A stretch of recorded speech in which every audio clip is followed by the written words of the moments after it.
Dengan Prabowo jadi capres saja kita sudah khawatir gitu ya. Apalagi kalau kemudian di tengah jalan Prabowo tidak bisa melanjutkan kepemimpinannya. Entah itu karena sakit atau meninggal dunia. Tapi kalau kita ngelihat dari posisi wajahnya, itu sudah sangat-sangat jelas sekali kalau dia tidak mampu untuk memimpin negeri ini. Dan lebih berbahaya lagi, kalau kemudian ini dipaksakan sama rezim, sama Pak Jokowi, untuk dipaksa menang dengan berbagai cara, berbagai tekanan, intervensi, dan bansos yang ada di mana-mana.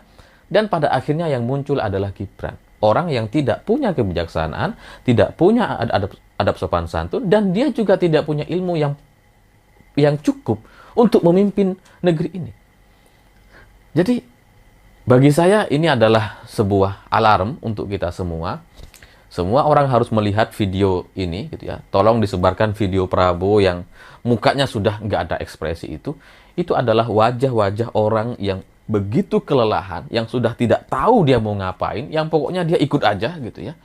Dan dia tidak pantas sama sekali untuk memimpin negeri ini. Karena staminanya nggak kuat, karena cara dia mengelola informasi dia nggak mampu, dan dia sudah tidak tahu mau ngapain lagi setelah itu.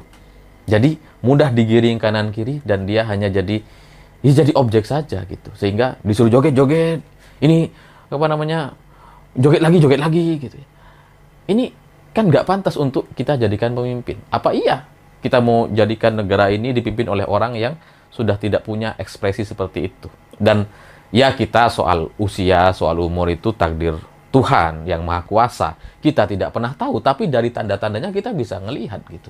Orang yang sudah tidak terlalu sehat seperti ini, kalau kita paksakan jadi pemimpin, ini dosa kita semua.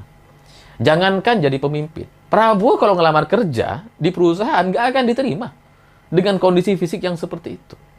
Nah ini kok malah mau dijadikan pemimpin tertinggi di negara kita. Ini benar-benar sebuah kezoliman atau sebuah kesalahan kalau kita ada orang-orang kita yang masih memilih Prabowo.